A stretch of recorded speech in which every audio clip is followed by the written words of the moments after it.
Olá pessoal, bom dia meus queridos amigos, leitores e acompanhadores do Brasileiros Sem Fronteiras. Estou na Paraíba, nordeste do Brasil, para quem não conhece, e estou aqui com Samira Camargo, escritora, educadora. Ela faz tanta coisa que vai ser impossível falar durante alguns minutos. Mas uma coisa bem bacana é que a gente se conheceu onde mesmo? Na Suíça, em Genebra. Gente, tava um frio, né? Isso, um frio. Fui do Brasil para a primeira vez que eu escrevi algo, foi naquele encontro que nós tivemos. Eu participei de uma antologia e fiquei tão emocionada da antologia ser lançada numa feira internacional, lá em Genebra, que resolvi participar da feira. Nossa, foi muito bacana. Tava assim o mês de abril, né? Aquele primavera da Europa, né? E você estava lá bem alegre, né? Qual foi o tema do seu livro? Não foi nem um livro, foi uma antologia. Eu participei com um texto sobre... Era um dicionário brasileiro e cada escritor teve um bicho, para falar de um bicho. E eu escolhi o urutau, um pássaro daqui da nossa terra, né, do Brasil. E foi para mim foi assim, muito gratificante, porque foi a primeira vez que eu participei de algo literário, porque a vida inteira dei aula, né? Porque eu não sou do ramo da literatura, não pertencia entre os escritores, né? E sim, eu era pedagoga. Então, para mim foi assim, marcante esse primeiro lançamento meu. E você dava aula em São Paulo, né? São Sim. José do Rio Preto? Isso. De quê? Em São José do Rio Preto eu dei aula muitos anos no infantil. Depois eu fui para o que nós chamávamos de primário. E depois, meus últimos 20 anos na nativa, eu tive uma escola. Aí eu tirei do baú o meu curso de pedagogia que eu fiz e montei uma escola. E montei uma escola para atender alunos que apresentavam dificuldades escolares e também tinha dificuldades comportamentais. E com essa escola eu trabalhei durante 20 anos. Depois eu a vendi e hoje ela existe ainda. Interromper um pouco, mas assim, o que te motivou a fazer essa escola tão especial, que aqui no Brasil está muito atrasado, né, nesse ensino especial? O que é que te motivou assim? Então, apesar de estar numa cidade com uma educação muito boa, né? Eu, durante toda a minha vida profissional, eu percebi que tinha algumas crianças que não conseguiam aprender com a metodologia que a escola proporcionava. E fica muito difícil para a professora atender casos como esses, entendeu? Às vezes a escola tem um método, ela tem que seguir aquele método, e a criança e o aluno não conseguem aprender dentro daquele método. Então, eu criei a Central de Estudos, eu fundei a Central de Estudos exatamente para trabalhar com as crianças que, de uma certa maneira, não compreendia a metodologia usada pela escola. Então, eu desenvolvi uma metodologia própria para atender aluno de qualquer método que vinham das suas escolas. Então, eu recebi alunos do construtivismo, eu recebi alunos do método tradicional, eu recebia alunos que tinham ficado morando fora do país e precisavam se colocar a língua portuguesa em dia. Então, eu tinha um leque de alunos que vinham por motivos diferenciados. Mas nós fomos, durante meus 20 anos dando aula, eu desenvolvi uma metodologia para atender esses alunos. Quando eu percebi que eu sabia ensinar alunos com dificuldades, aí eu montei a escola. Nossa, muito interessante essa sua experiência de ser usada para uma área específica, muito bem.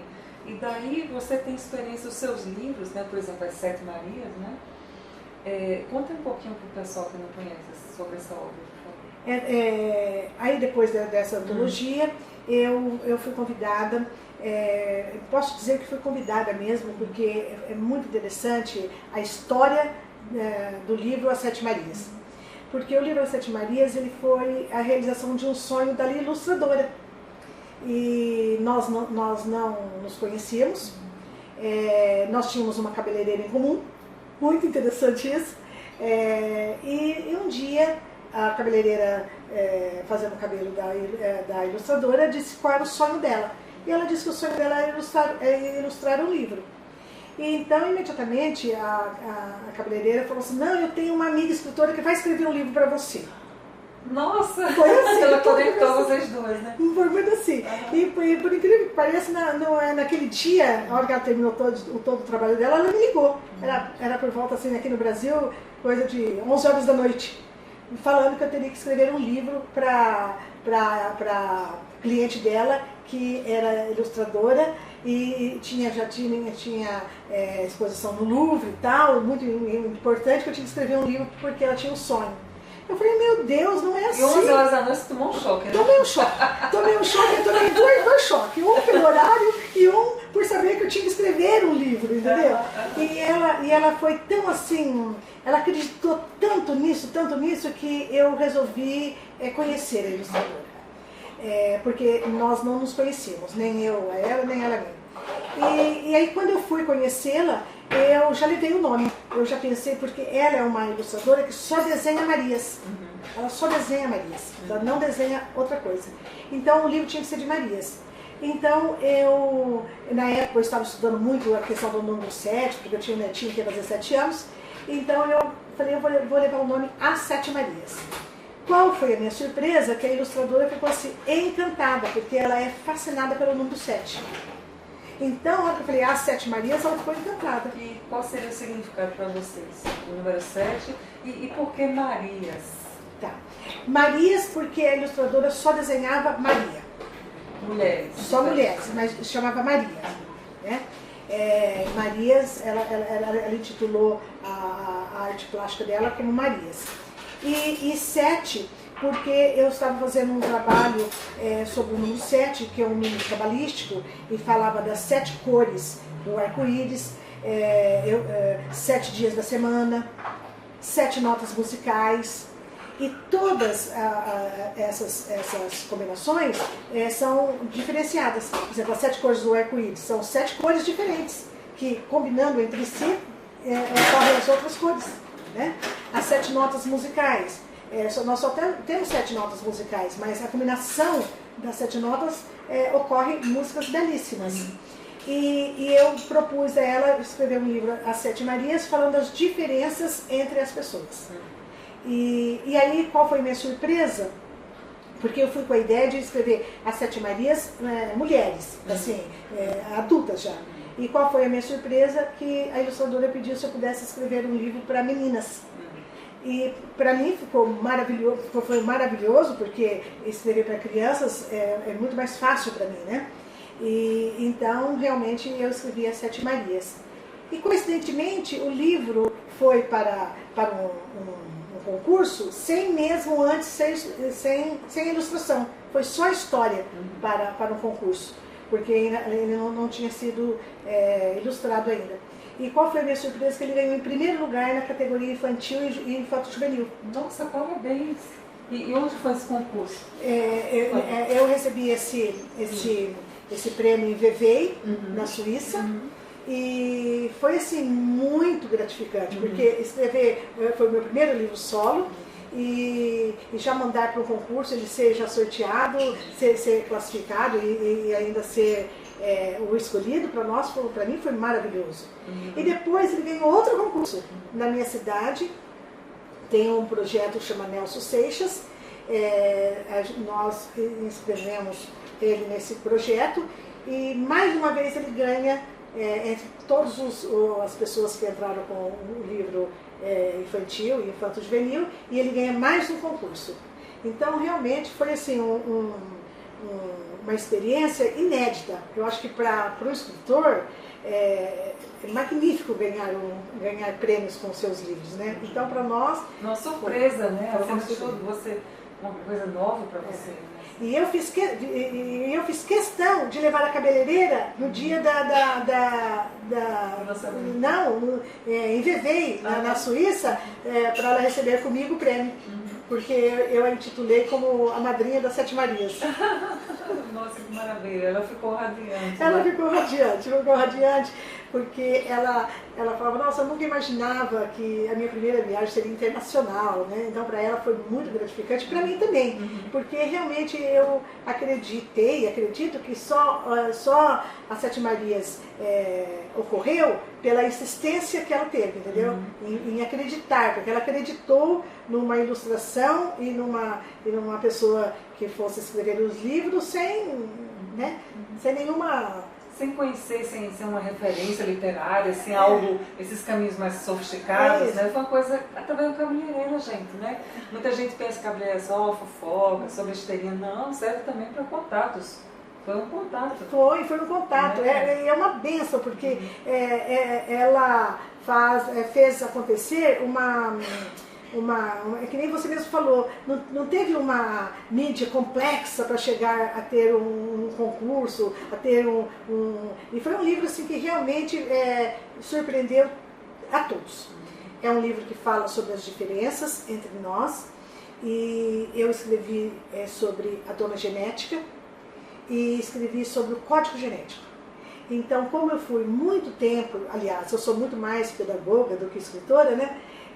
Eu nunca recebi nas minhas mãos um livro que falasse de uma maneira clara e certa para as crianças por que somos diferentes, entendeu? Então o livro teve um grande sucesso porque ele fala de uma maneira lúdica, mas certa. Somos diferentes porque cada um tem um código genético. Muito interessante essa forma que você escreveu para atingir as crianças, porque também não adianta escrever de uma forma super complexa, né? E infelizmente os adultos ficam difícil um pouco de educá-los nessa direção, mas para a criança eu tenho esperança que vai melhorar. Com certeza, com certeza. Eu acho que se abordarmos para as crianças o motivo real porque somos diferentes, elas não vão ficar preocupadas porque são negras, brancas, japonesas e tudo mais, cadeirante, porque nós temos uma menina que é cadeirante, uma menina que é japonesa, uma que é ruiva, uma que é mulata, duas negras, uma de cabelo liso, uma de cabelo afro. Então, nós podemos, a gente pôde, através desse livro, mostrar, principalmente para as crianças, que são as diferenças que fazem a beleza da vida. Porque quando as meninas brincam de cabeleireira na história, elas gostam exatamente porque os cabelos das meninas são diferentes. E realmente, se não fossem diferentes, não teria beleza na brincadeira. Não, muito bacana. Eu tenho acompanhado o trabalho da Samira, né, pelo Facebook. Também tem a página Elos da Língua Portuguesa, muito boa. Ela tem realmente propagado o idioma português, né? Conta um pouquinho dessa experiência nos Estados Unidos. Então, nós somos presidente e fundadora de um projeto cuja missão principal é trabalhar com a língua de herança para os filhos de imigrantes. Esse projeto chama Tertúlia Lusófona. Esse projeto é um projeto que já está dando frutos, que nos está deixando muito orgulhosas, né? Porque quando nós iniciamos esse projeto era apenas um sonho. Todo o seu alicerce foi idealizado por mim e pelo fundador de Honra, seu Armando Ribeiro, que é um português que morou 24 anos em Portugal, 20 anos na África e 41 anos precisamente no Brasil. Nossa. E ele teve 4 filhos, então ele teve essa dificuldade de deixar a língua de herança, ou a língua portuguesa, gravado nos corações dos seus 4 filhos, né?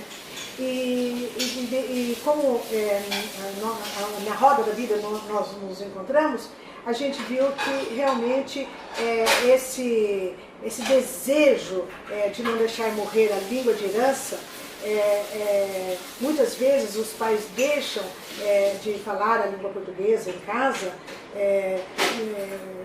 talvez por achar que isso não vai ser necessário no futuro. Mas é exatamente isso que vai fazer dos seus filhos, né, um cidadão diferenciado do nativo. Né?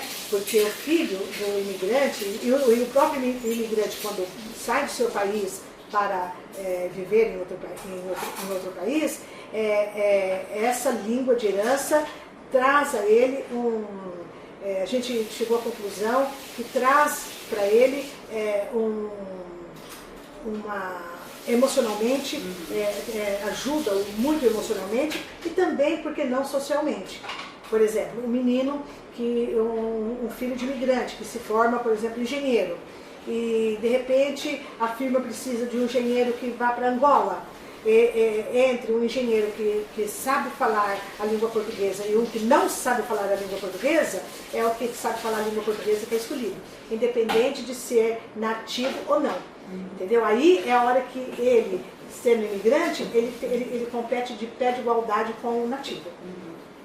E hoje, e o que mais também nos deixou muito, deixou a gente muito feliz, foi de mostrar para os imigrantes que somos 9 países que falam a língua portuguesa. Então vamos lá, gente. Quais são os países meus? Vocês estão lembrados? Vamos começar pelo Portugal, né? Isso, Portugal. Vamos começar lá. Europa, nós temos um país na Europa que fala a língua portuguesa, que é Portugal, onde tudo começou, né? Depois nós vamos para a Ásia, nós temos um país na Ásia, Timor-Leste, que fala a língua portuguesa. Os países que eu vou citar são países que têm como língua oficial a língua portuguesa. Nós temos outros países que falam a língua portuguesa, mas não é considerado língua oficial. Então os nomes que eu vou falar são países que têm como língua oficial. Então, Portugal, na Ásia, Timor-Leste, na África nós temos 6 países.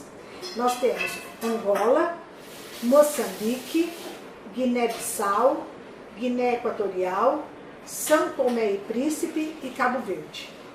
E nós temos um país na América do Sul, é o único que fala a língua portuguesa, que é o Brasil. Nós somos praticamente 300 milhões de pessoas que falam a língua portuguesa. Nós temos mais de 32 universidades no mundo que já têm a portuguesa oferecendo como segunda língua para os alunos estudarem. Então, a língua portuguesa está tendo um avanço muito grande. Hoje ela é a terceira língua mais usada para comércio. Então, realmente não é a língua mais falada por nativos, né? Mas para comércio nós temos o inglês, o espanhol e depois já tem o português. Gente, eu não sabia. Nossa, tá poderoso esse idioma. Está poderoso. A língua portuguesa realmente está tendo uma desenvoltura muito grande, porque, afinal de contas, nós somos 8 países de terceiro mundo, né? Porque nós temos só Portugal, que é primeiro mundo, mas são nesses países que concentram as maiores riquezas, né? Então, os países de primeiro mundo vêm negociar exatamente com os países que têm riquezas, né? Então, por exemplo, a China.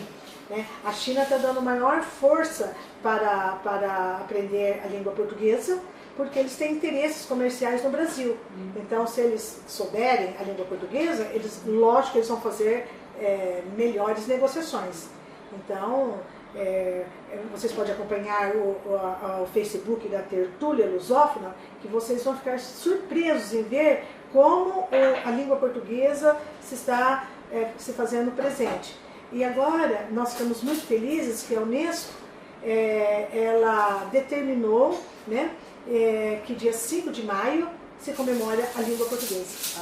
Muito bom, ótimo, excelente. E em 2020, você tem alguma previsão em 2020, 2021? Você vai estar pela Europa, fazendo alguma promoção cultural? Ou nos Estados Unidos? O que é que você tem previsto? Sim, nesse ano de 2019, a gente encerra 2019 muito feliz. A Tertúlia Lusófona deu 2 cursos para mães brasileiras, para que elas possam alfabetizar os seus filhos.